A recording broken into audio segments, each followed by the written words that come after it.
올해까지도 가끔씩 생각나서 나를 괴롭혔던 과거의 기억들은 이렇게 남겨놓고 내 머릿속에서 청소하려고 한다. 그 모든 괴로운 순간들이 게임에서 다음 단계로 넘어가기 위해 어려운 관문을 넘어야 하는 것처럼 한 번 넘기고 나면 다음 단계로 넘어가기 전에 보너스 레벨을 팍팍 올려주는 것처럼 나에게도 그 순간들이 필요한 과정이었다고 생각하기로 했다. 그 맞닥뜨린 순간을 모면하기 위해 피하려고 다른 곳으로 이동하기를 몇 번 해봤지만 항상 더하면 더했지 덜한 상황은 아니었다. 결국 깨달은 건 내가 정면 돌파해서 넘어서지 않고는 피할 수 없는 관문이었다는 것이다. 이제는 그러한 괴로운 순간들이 올 단계는 지나서 더 이상 사람들로 인해서 고통받지 않을 것임을 믿고 있다. 지금은 다음 레벨로 넘어간 건지 같은 상황이 반복되지는 않았다. 아니 혼자 일을 하기 때문에 아예 사람들과 부딪힐 일이 없다. 1, 2학년 때는 아주 어렵고 괴로운 공부라도 3학년 되어서 되돌아보면 별것 아니듯이 지나고 보면 별것 아닌 것에 괴로워하며 인간관계 때문에 산속으로 들어가는 사람들의 심정이 이해될 정도였다. 다시 한번 말하면 지금 돌아보면 별것 아니다. 그냥 사람들의 심리를 알면 그렇게 크게 받아들이지 않아도 되었을 일이다. 하지만 나의 성격은 고지식했다. 유들유들 넘어가는 것도 아니고 그냥 강풍에도 피하지 않고 그대로 맞아 괴로워하는 성격이었다. 남들 눈치도 잘 못 보는 성격이고 비위도 잘 맞추는 요령도 없었다. 시험 볼 때도 요령껏 기술적으로 외우는 것보다 전체적으로 이해하고 전부의 내용을 다 보려고 했다.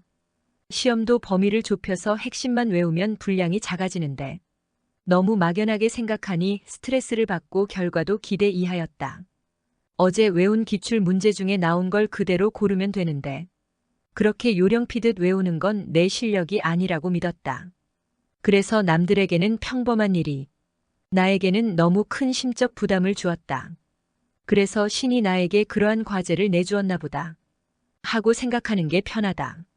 한번 쓰레기가 버려진 장소에서는 다른 사람들이 계속 쓰레기를 버리게 되고 결국 쓰레기 버리는 장소가 된다.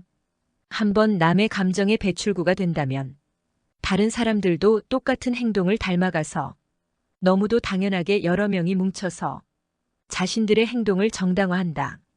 사람들은 뭉치면 잘못된 방향도 옳다고 믿어버린다. 이때 이걸 방치한다면 마음의 병이 생긴다. 그래서 그 냄새나는 쓰레기 더미에서 도망치거나 맞서거나 아니면 계속 당하는 상황이 무한 반복된다.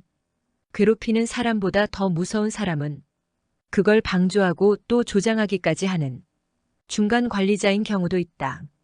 중간에서 중립을 유지하는 것 같지만 이쪽에서 들어주고 저쪽에서 공감해주는 사람. 자기 편을 만들어서 마음을 놓게 만들고 자신은 잘못이 없다고 스스로 믿는다. 하지만 이쪽의 얘기를 듣고 저쪽에 옮기고 저쪽의 얘기를 옮기면서 편들어주고 그 사람이 진짜 원하는 건 그 괴롭히는 중심에 있는 사람을 방조하여 계속 그 나쁜 이미지를 유지하게 만든다. 왜? 괴롭히는 사람보다 한 수 위인 사람이기 때문이다. 자신의 입지를 위해서는 그 괴롭히는 사람이 나쁜 이미지를 가져야 자신이 상대적으로 좋은 이미지를 가질 수 있기 때문이고 윗사람에게 자신의 입지를 인정받기 때문이다. 괴롭히는 사람이든 그 중간에 서서 내 입장을 이해해주는 척하는 사람이든 절대로 의지하고 믿으면 안 된다. 처음에 누군가 나를 살짝 건드렸을 때 그걸 잘 받아치지 못하면 자신은 그걸 피했다고 생각하지만 아니다. 다음에 더 큰 게 날라온다. 계속 피하면 다른 사람까지 뭉쳐져서 날라온다. 비구름이 뭉쳐지기 시작하면 어디든 비를 내리지 않으면 큰 비가 되어서 피해가 커진다는 걸 알아야 한다. 큰 비가 되기 전에 터트리는 게 나을 수도 있다. 그때 제대로 표현을 해야 한다. 처음 새로운 장소와 새로운 일, 새로운 사람들을 만나게 되면 긴장하게 되고 무의식적으로 그 집단의 의식을 받아들이려 하게 마련이다. 상대방은 과하게 잘못을 지적하거나 다른 사람을 자기 편으로 만들어서 사소한 흠 하나까지도 다 털어서 상대방을 매도하기 시작한다. 방송인이 한번 잘못해서 걸리면 그 사람의 평소 됨됨이에 관계없이 과거의 모든 행동과 말들이 다시 이슈가 되고 모든 국민들이 질타를 받게 되는 것과 마찬가지다. 이때는 상대방의 비난에 집중하면 안 된다. 네가 잘못했으니 내가 그런다는 상대방의 논리에 절대로 말려들면 안 된다. 내가 잘못이 있다는 생각을 하기 시작하면 상대방에게 힘을 실어주는 쪽으로 진행 방향이 바뀐다. 잘잘못은 싸움을 끝내고 난 후에 되짚어야 한다. 일단 일이 터지면 무조건 상대방의 잘못만 얘기해야 한다. 다시 말하면 상대방이 나를 비난하면 나를 대변하지 말고 상대방의 잘못에 대해서 언급해야 한다. 일단 위급한 상황을 벗어난 후에 나를 되돌아보는 게 좋을 것이다. 그러나 대부분 이렇게 당하기 시작하는 사람은 처음에는 작은 거여서 무시했다가 나중에 점점 커지기 시작하면 감당하기 힘든 경우가 대부분이다. 만약 작은 시작이었을 때 제대로 막을 수 있는 사람이라면 크게 정신적으로 힘들 만한 문제는 생기지 않기 때문이다. 일단 커지기 시작한다는 것을 감지한다면 너의 의도를 내가 알고 있어 라는 마음의 신호를 내보내야 한다. 절대로 이쪽 잘못이라는 상대방의 논리가 아니라 너의 의도는 나를 지배해서 자신을 우위에 놓고 싶기 때문이란 걸 내가 알고 있어 라는 마음을 굳게 먹게 되면 굳이 말로 하지 않더라도 상대방은 이쪽의 기운을 감지할 수 있다. 말했다시피 이를 주도하는 사람은 상대방을 가스라이팅하거나 괴롭혀서 자기의 위치를 확인하려는 사람이거나 질투하는 경우이다. 사실 상대를 괴롭히는 것도 에너지를 소비하는 일이기 때문이다. 그리고 이런 사람들은 강한 자에게는 약하고 약해 보이는 사람에게는 자신을 과시하려는 습성이 있다. 그래서 절대 약한 척을 하거나 상대의 동정심을 기대하면 안 된다. 그리고 내세울 게 없을수록 겸손하면 안 된다. 가진 자에게는 허세처럼 보여도 밑바닥에서 견제하는 자에게 겸손을 보인다면 그들의 공격의 빌미를 만드는 일이다. 나를 매도하는 사람들에게 양보할수록 공격은 심해진다. 그들에게 동등한 대우란 없다. 딱 한 번 사이코처럼 난리를 치면 사실 그 다음은 편한데 체면 때문에 그걸 미루게 돼서 계속 마음고생을 하게 된다. 이때 당하는 사람은 대부분 상대방한테 싫은 소리를 듣거나 말하는 것을 꺼리고 자기 표현을 잘 못하거나 우울증이 있고 자존감이 약한 경우도 많다. 우울증이 있으면 가장 불리하다. 우울증 자체가 외부 자극에 대해서 반응을 느리게 해서 분위기를 감지하기가 힘들다. 우울증이 있는 경우에 학습 능력이나 판단력이 떨어진다고 하는데 사실이다. 상대방이 원하는 것이나 말하는 것을 잘 파악하는 게 어렵기 때문에 별것 아닌 일도 자꾸 어려워하고 판단력이 흐려진다. 일종의 마음의 결계 같은 것이 모든 정보를 거부하는 것 같다. 이 모든 것이 양념처럼 버무려져 있기 때문에 우울증은 한 번에 해결하는 것은 불가능하다. 그래서 시간을 가지고 생각해야 한다. 나의 경우는 한 6개월 정도의 시간을 예상했다. 그리고 3개월부터 변화를 감지했다. 우울증을 같이 다루는 게 좋겠지만 그건 시간이 걸리는 일이니 상황을 정확하게 보고 마음을 먹는 게 중요하다. 상대방이 나에 대해서 여론을 조장하고 비난하는 것은 실제의 나에 대한 것이 아니라 그들이 만들어내는 나에 대한 것이다. 내 편이 없다는 것에 실망하거나 절대 그들의 의도를 겁내면 안 된다. 괴롭히는 사람은 내 편이 없게 하기 위해 또는 자신의 행동의 정당성을 위해 주변 사람들을 끌어들인다. 주변 사람들은 그 무리에 끼지 않으면 자신도 괴로울 것을 알기에 동조하는 것도 있지만 주동하는 사람의 가스라이팅에 말려드는 경우가 많다. 세 사람이 같은 말을 하면 거짓도 진실이 되는 꼴이다. 예수님, 부처님도 싫어하는 사람이 많았다. 모두와 잘 지내려는 생각을 버려야 한다. 10,000원짜리 50,000원짜리를 아무리 구기고 진흙을 묻힌다 한들 그 가치는 변하지 않는다. 나의 가치도 동일하다는 마음을 먹는다.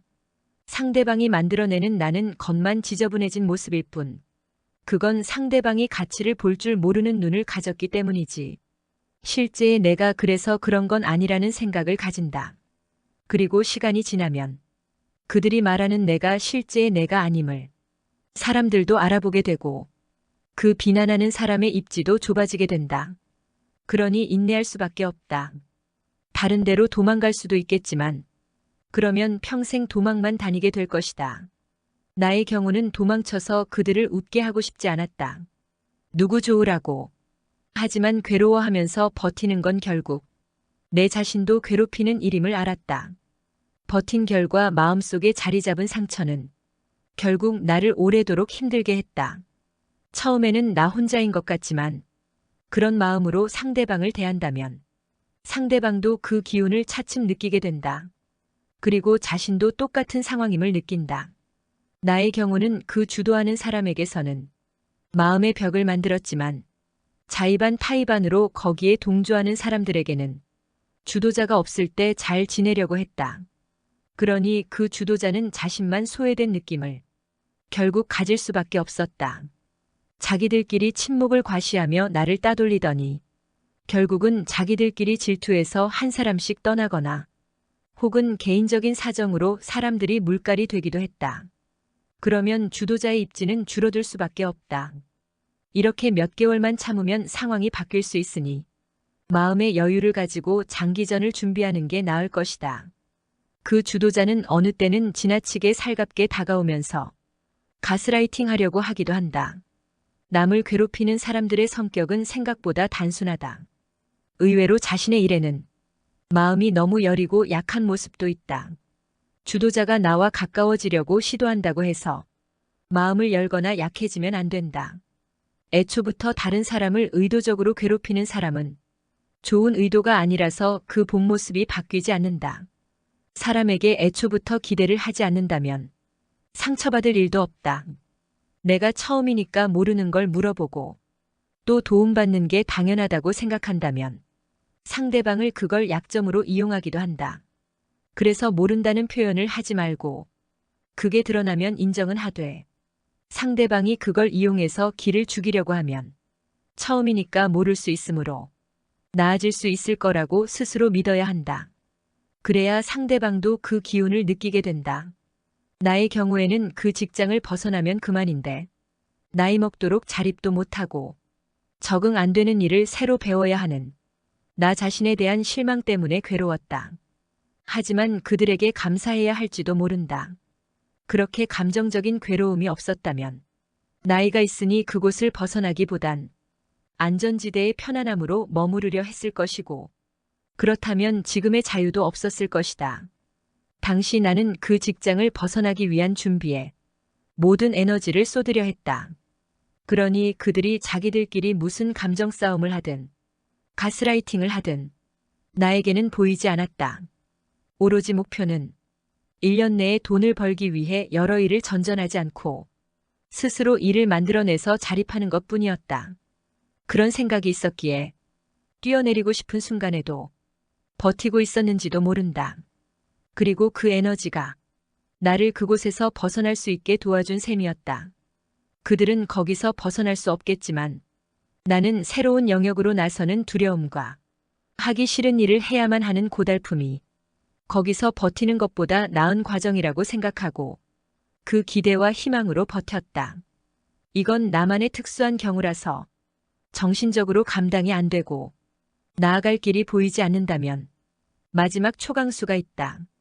우선 윗사람이 없을 때 상대방이 나를 공격하면 눈물을 보인 후에 자리를 피하고 일을 할 수가 없다고 조퇴하는 것도 방법이다. 그러면 자연스럽게 윗사람도 알게 되고 괴롭힘을 당하는 것이 공론화된다. 공론화된다면 그 주동자가 불편해지게 되어 있다. 가만히 있으면 불리해지기 때문에 쥐가 고양이를 공격하듯 한 번은 이성을 잃은 것처럼 같이 화낸 적이 있었다. 그러면 괴롭히는 사람도 주변을 의식해서 다음부터는 조심하고 심지어 미안하다는 소리까지도 들은 적이 있었다. 두 번째 방법은 말도 안 되는 꼬투리를 잡아서 비난을 할 경우에 일단 잠시만요 한 다음에 핸드폰으로 상대방의 말을 녹음한다. 그리고 다른 사람과 그 상대방에 대한 말을 할 경우 되도록 카톡이나 녹음으로 기록을 남긴다. 나의 경우에는 사실 녹음까지는 못했지만 정황 증거가 될 만한 카톡 내용은 모두 캡처해 두었었다. 이것은 최후의 직장 내 괴롭힘으로 신고하기 위한 자료들이다. 주변 사람들이 증인을 제대로 서줄지 알 수 없고 사람들의 말은 내 의도와 달리 어긋날 수도 있으므로 정확한 자료들을 모아서 일정 분량이 되면 일단 공론화되든 안 되든 심적으로는 든든한 무기가 될 수 있기 때문에 아예 아무런 대응도 못하는 성격이면 이걸로 자신감을 가질 수가 있다. 조금 심했다 싶은 자료들만 모았다가 가장 윗 상사에게 일부 전달하면서 힘들다는 것을 토로한다 해도 이 경우가 안 먹힐 수가 있다. 왜냐면 괴롭힘은 상사들이 묵인하는 경우도 많기 때문이다. 건강검진을 받을 때에도 문진표에 우울증 진단이 나왔었다. 그러나 그러면 통과가 안 되므로 다시 문진표를 정정해서 넘어갔었다. 가능하다면 우울증 진단까지 받아놓는 것도 나중에 신고하거나 싸우는데 도움이 될 수도 있다. 회사를 관두려고 마음먹은 후에는 직장 내 괴롭힘으로 노동부 신고한다는 것을 중간 상사에게 은근슬쩍 얘기하면 된다.